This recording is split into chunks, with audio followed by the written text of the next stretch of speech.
What's up, everyone? Welcome to another episode of Moving with Life. It's episode 137. Yeah, thanks for joining. Appreciate it.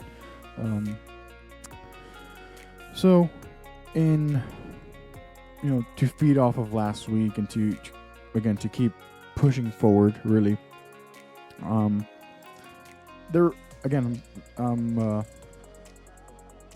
not adapting as I go, but I'm also listening to my intuition and doing things that I would normally do and seeing how that would work with this.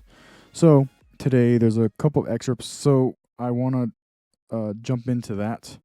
There's a gentleman by the name of Ramit Sethi, I think is the correct way to pronounce it. He was on Tim Ferriss' podcast recently, and I was listening, actually, after recording last week's episode. I was on YouTube and I was like, okay, what I feel like watching, and sometimes I will listen to a comedy podcast because it helps me kind of decompress and it's just relax. I listen, I watch, I laugh, I see what they talk about, especially like I talked about 500 kids having like current events and things of that nature. But this gentleman, who you'll see here in a second, there's a couple of excerpts that I want to use because I feel like it's relevant to it is something that I want to bring to this podcast, and because I know it's something that I go through, and completely and selfishly thinking, well, others must go through it too, and I'm gonna bring it to this episode, and then go from there. We can talk about it. You can listen again. So just to go over this gentleman real quick first. So Ramit Sethi is an American personal finance advisor and entrepreneur. He is author of a bestseller titled, a New York Times bestseller, I Will Teach You to Be Rich. And he's also the founder of growthlab.com. He's the owner of IWillTeachYouToBeRich.com and owner and co-owner of PB Works, a commercial wiki website. I've heard of him before. I've heard just briefs of him on other Tim Ferriss episodes are the only time I've heard of him. So the book that came out in 2009, I didn't even realize that it came out in 2000. I thought it was a new book, just the way they were talking about it on the podcast and things of that nature. And that's obviously not the case. So I want to jump into this first video, and then I want to talk about it. One thing I'm realizing as I listened to last week's episode, and I'm like, okay, I'm still trying to just, again, develop and evolve this podcast. And then not based on, but also like to consider, let me raise this up a little bit, to consider,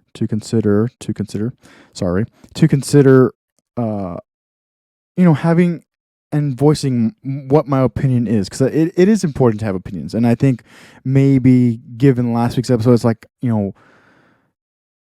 even me listening to it, like, man, it sounds almost passive. And it's not that I'm actually not passive at all. It's just like, I guess I just don't, my focus isn't that. And for this episode, going through these 3 excerpts that we have, I think will give a great insight on what my focus is, what I do focus on, what I listen to, something that I've used to learn so much in the past 5 years. I started listening to podcasts in the end of 2015, definitely 2016. Was when I was just into Joe Rogan, and then dived into obviously Jocko, Tim Ferriss, and a bunch of other podcasts. So let's get through this first one. It's only a minute, and then we'll start expanding on something that I use in real time, and it affects my thinking and my development as a person, and then bring it to this podcast so you guys can see for yourself. Spoke to a couple on the Lower East Side in Manhattan, and they were living in a 1-bedroom, and they were saving a lot of money. Their income was $330,000 a year. And I said to them, how do y'all feel you're doing? And they said, we don't know. We have no idea. Are we doing well? Are we doing horrible? We don't know. And that's one of the problems, which is no one talks about money. You have no idea how to benchmark yourself, particularly if you live in a city like Manhattan, where spending is different than living in Chicago, for example. And so they had no idea. And when you take a couple look at some basic metrics, what's your savings rate? What's your expenses? What is your housing costs? And I said to them, you guys are doing really well. You should give yourself a pat on the back. And they go, okay, yeah. So anyway, we got this question about our accounts. I said, hold on a second. Let's celebrate for just a second. You've done really well. And I think there's a lack of celebration with couples because there's just so much uncertainty around it. So there's the first excerpt, and in this episode he talks a lot about he because I haven't even listened to his podcast yet, but it seems to be a lot of couple finance based material, and that's not my situation, but there's a lot of relevancy here. Celebrating successes. I definitely don't. Every time I've done something, it's like, oh yeah, I accomplished that, and I move on to the next thing. I've accomplished something, and I move on to the thing. And what I'm trying to get better on, because celebrating is part of not just success, but celebrating is just part of not even, what am I trying? I had the word in my head. When you celebrate successes and you appreciate what you have accomplished, it is necessary, because like, hey, you again, it's if you're gonna acknowledge the bad, the dichotomy is to acknowledge the good too. And I know I fall into the category of like, either I accomplish something and I move on to the next thing, or I accomplish something and I just, oh yeah, of course I did, yes I did that, yes, it's fine, right? And you move on to the next, I move on to the next thing. But again, listen to this episode and getting to this part of the podcast, and it was only like an hour and 20 minutes. It wasn't that okay for me. It wasn't that long. I am used to long form podcasts. I've gone very accustomed to long form podcasts, so an hour and a half is fine. Joe Rogan, them, they go 3-4 hours, and I don't go 4 hours necessarily for podcasts. But if the interviewee has my attention because of this, educational things, like this is a big one, especially I talk finance a lot, talk business a lot. I talk very generalized because I'm still building my wealth. But to listen to someone like Ramit Sethi, it's someone that we can take from, and it's something that I do. I take from that. I make notes on an actual journal that allow me to ponder and think in real time. Now coming to this podcast and thinking right now in real time as I'm speaking, and then seeing, okay, what things do I, what more things, yes, what more things do I want to accomplish? But when you get to a landmark in your goal of life, in your goals of life, it should be goals, it should be multiple goals, because that's my opinion. That is my opinion. You should have multiple goals, and okay, maybe you don't achieve all of them, but you just make them, and then you just start knocking out the list little by little. Again, I have brought up the Warren Buffett thing. I'll see if I can find the picture. I found it the other day. As far as the 5 of 25 rule, where Warren Buffett mentions, write down the top 25 things that you'd like to accomplish, or goals, goals that you have, things that you'd like to do, and then knock out the first 20, or cross out the first 20 and focus on your top 5 and just focus on that.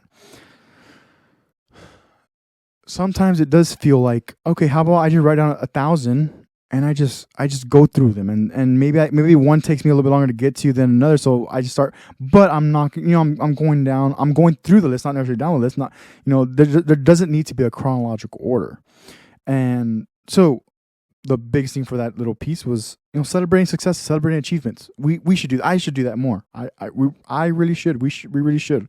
I've been able to do again, a lot of this is vague, and I've had some stories, but maybe I'll go into more detailed stories later on. Of, I should make myself maybe, bring some accomplishments, like, hey, I got to do this, and it's not to like prove myself to anything. It's just like it was a great experience.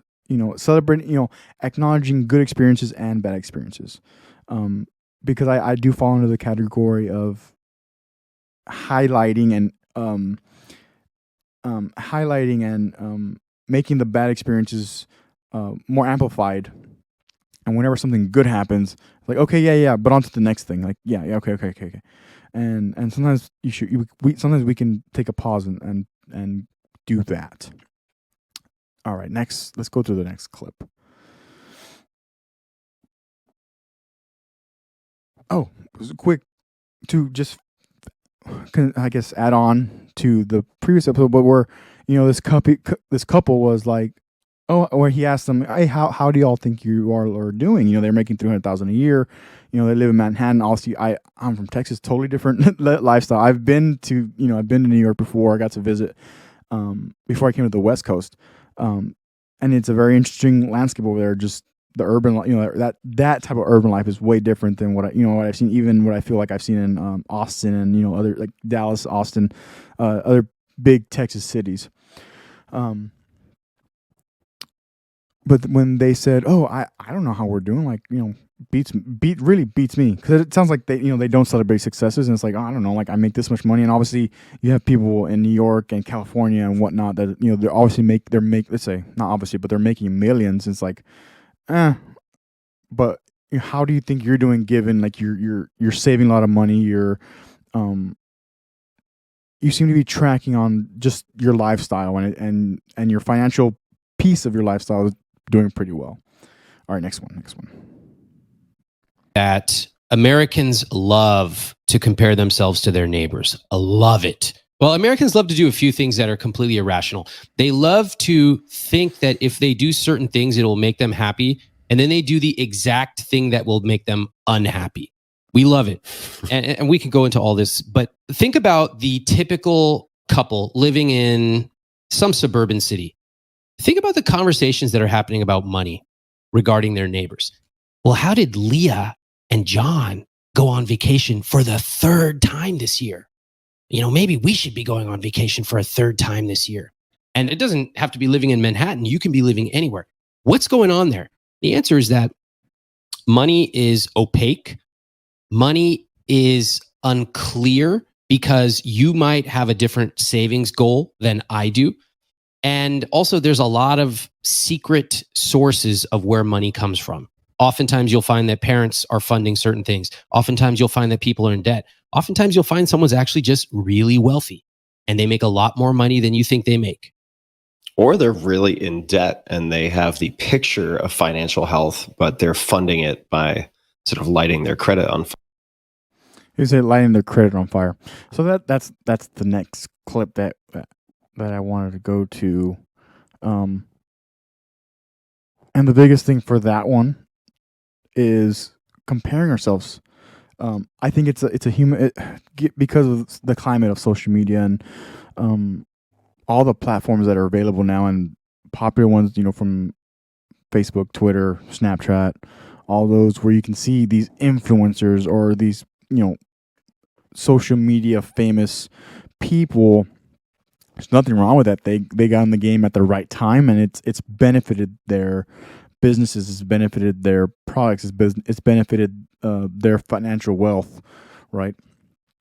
But to go to to stay dialed into the suburban. I wonder. Well, what do they have? Oh, they got a new boat. We should get a new. I mean, personally, again, this is like I'm never trying to have a long form or long conversation.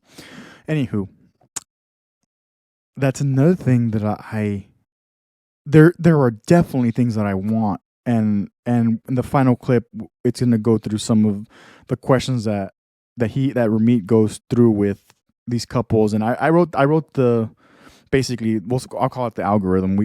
I wrote down the algorithm myself, just see like, hey, what is mine, and the point of it is a positive experience, and I'll go into like some of the notes that I wrote once we get through that last clip.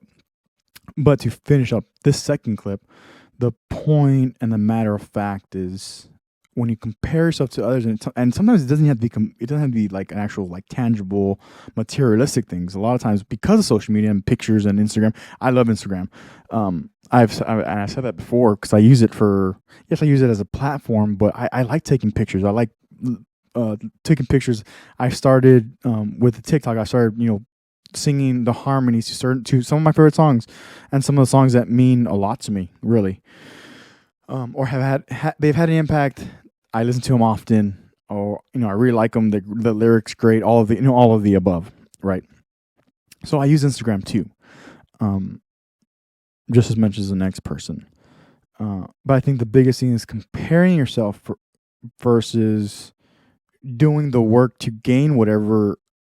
Again, in this podcast, it's labeled as what is the rich life, and again, we're going to go into some questions here next, but the premise of but so what are your actual, like, have you written down your goals so you even know what they are? Sometimes from my point of view, it seems like this isn't me. This is me maybe somewhat being judgmental. But I'm not doing. I don't mean it in a malicious way. I really don't. It's just like it seems like people get bigger things, more expensive things to be better than their neighbor. We're generalizing blanket statement neighbor, right? It doesn't mean your actual neighbor next door. It could be the people that you follow on Instagram that you're jealous of, versus versus unfollowing them if they make you angry, because like why are you using energy? It's not that you're wasting.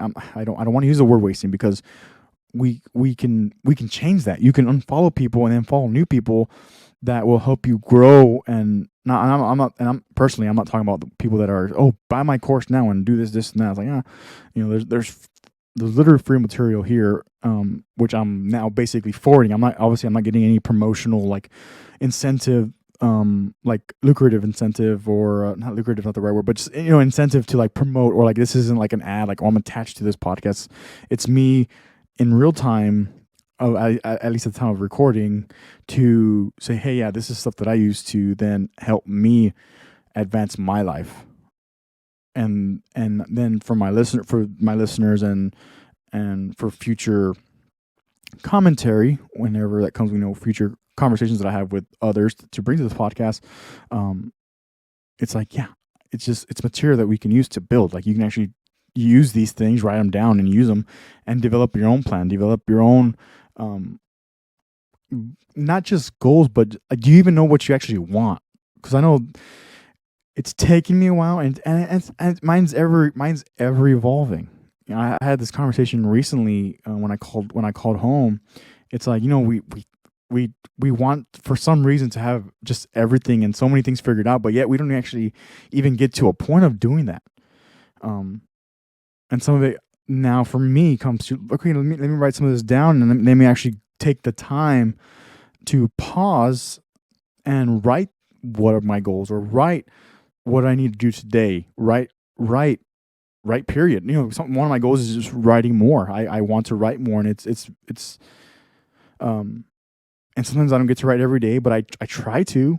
I make it a point up here, like, let me write for 5 minutes. Let me give myself 5 minutes to just pause and write 5 minutes, whether it's something in like my building, something that I'm trying to build as far as, let's say, wealth or whatever, or just making a comment on the day. Sometimes it's just making a comment on the day, and that's what I write for those 5 minutes. So yeah, let's try to celebrate our successes. Just to recap, as we're going to get into this last clip here in a second, but celebrate our successes, celebrate our achievements, compare ourselves less.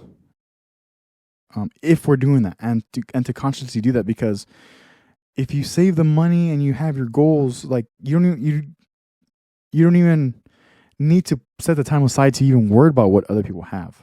Now, maybe other people have, like, I've never seen that type of whatever. I want one, but I've never seen that type. Oh yeah, I'd like that. It could be whatever. Again, I'm naming very specific. Not that specific. I'm naming very vague, but materialistic things. And sometimes it's not. I mean, sometimes you don't even need to go that far to see. Oh yeah, I want that. Okay. Here's an example that I can give. One of my favorite cars, which I even at the end of the day, I like the car, but it doesn't mean I'm going to spend the money on it. But a Skyline GTR, like, that's an, and yes, the influence is from Too Fast, Too Furious. Came out a while back. I don't even know what year. I'm not going to look it up. Doesn't matter. But a Skyline GTR, and then the new models, like, they're pretty dope. I definitely like them, but when you see the price tag, it's like, I don't know if I'm willing to spend that much on a liability. I don't know. Maybe I would.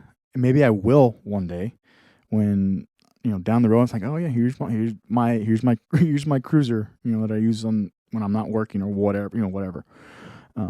but it's for me. It's not even to show off or anything. It's like, no, I actually like that car. That car is stuck in my head for a long time, along with a 1969 Camaro. Like, this, it could be a super sport or Yankee. There's different specific models. But 68, 60, definitely a 69 Camaro blue, with a rag top, good to go. I would like a rag top, or at least, I guess a rag top it would be, but because not necessarily a convertible. I don't much like convertibles, so that's that. That's a materialistic thing that I can name personally. That's like, oh, if I were able to get one, and like I could get one without any worry, and it'd be my cruiser, my weekend car. Even though I don't plan on not working on weekends, is just figuring out a way to have a cash flow that allows me to just kind of work whenever I want. But when I'm able to get to that point, if I were to still consider getting a car that I'm like, you know what, I think I should get myself this, because you know what, I worked freaking hard. I'm at this point in my life, and I'm gonna get this Skyline.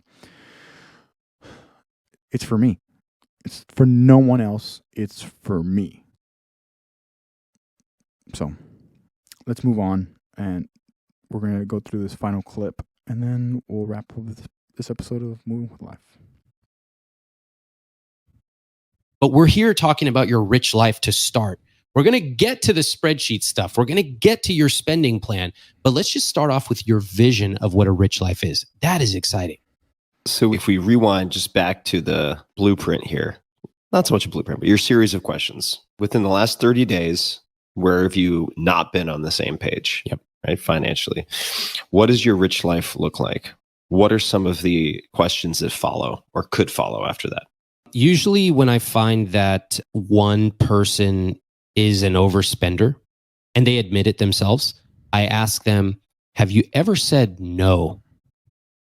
And what I mean by that is, have you ever said no to your family who's asking you for money? Or have you ever said no to your partner when they ask for XYZ? Have you ever said no?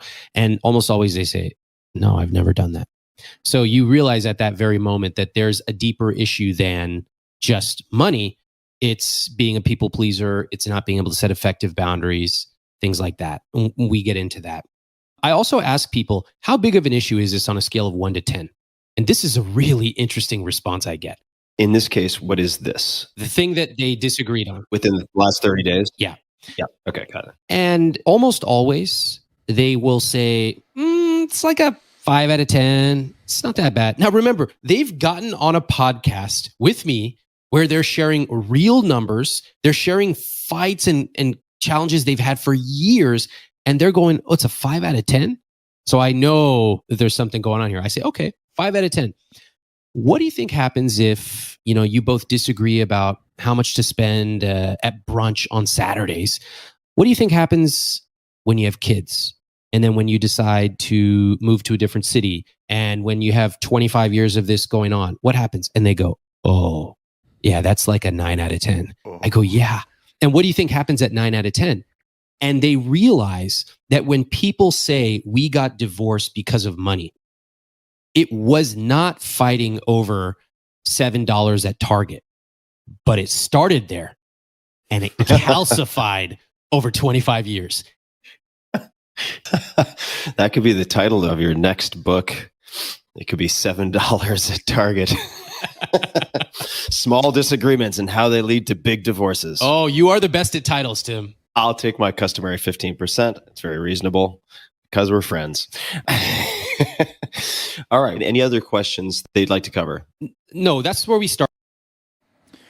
And that's where he starts with them. And, and again, this is on a podcast. Let me write down, put on podcast link. So you all can be able to just tune in yourself. I listened to this and I was like, okay, I think I can use this for better, not for worse. But I will put the link to Ramit's podcast in the show notes, along with everything else, like always. But the biggest one for this one is, okay, some of the things I took away from this one. So the questions that he went through, I literally wrote them down too. And so to continue continue on their episode, monthly finance meeting. He recommends 30 to 60 minutes. Goals should be spent. You should spend them. Okay, whether it's a couple. I'm not. I don't have a couple situation. So either way, spend more time on your rich life goals and less time on your expenses. And he goes into why, and maybe that'll be an incentive for you to go check out, see what more he says on this. I can put this episode too, plus his podcast. I can put the Tim Ferriss episode and then Ramit's actual individual podcast with these couples. And so what I've took away from it. So we're moving forward from the questions, because again, you write them down, you go through them, you can go through this on your own. You don't have to be maybe in reading if you read the title of this episode that episode that I used, it's like, oh, I'm not in a relationship, so why do I need to listen to this? Have been listening to me, being that I've listened to Tim Ferriss for the past 5 years and have learned so much from his podcast, from his books. I have Tales of Titans. I have Tales of Titans. I have 4 Hour Body. I've read the 4 Hour Work Week. That's an interesting book that I felt actually it wouldn't have worked for my lifestyle, especially at that time. But even now, it's like maybe if I reread it, it might have a different impact for me. What's this other big book that's congruent with Tools of Titans? It's Tools of Titans and Tribe of Mentors. I think it's Tribe of Mentors. It's the yellow book. I've read pieces of that one, but that one also I don't own that one, but I've definitely heard of it. And, I've listened to excerpts and whatnot on YouTube. However, the biggest thing here is, do you ever say no? And I was like, oh, for me, it's usually not even a monetary thing when I can't say no. It's usually a time thing when I can't say no. And sometimes it's like, well, if I can try to help you advance whatever you need to get done. Sometimes this is a work related thing, and I've tried to get better at actually no, I need to accomplish A before I can help you with your I need to accomplish my A, B, and C before I can help you with your RST. Whatever. I'm just using variable letters. Doesn't mean anything specific. But have you ever said no? And setting effective boundaries. I think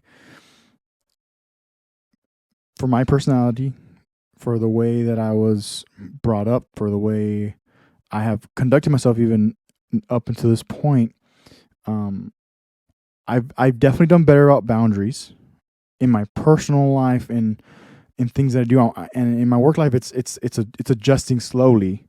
But I can admit that it's sometimes it is hard to say no. Sometimes I want to help. I want to help you. Do whatever you need to do, because also in my strategic big picture, of my personal life, it's like, yeah, I'm doing a ton of things, off script, but just off script that are, yeah, there are personal goals. I am working on my personal goals. I have a list of things that it's like, okay, yeah, I'm manipulating them. I'm working them. I'm thinking about them. I'm pondering on them. See if they still stick. See if they're still worth what they were worth to me when I first wrote them down. Try to write dates on every single thing. If I'm starting something new or whatever, I try to write a date of when I did it, and then if I happen to get back to it, or if I happen to jump on it again, my opinion has changed, and it's not gonna work anymore because I don't care, or I don't want to do it anymore. Frankly, that's what it comes down to. Sometimes I don't care. Okay, that's the bottom line. I don't care about that thing, and it's done. So being able to say no, yes, are you able to setting effective boundaries, and then just I want to highlight, fighting over money. I've seen it. I mildly have encountered it myself.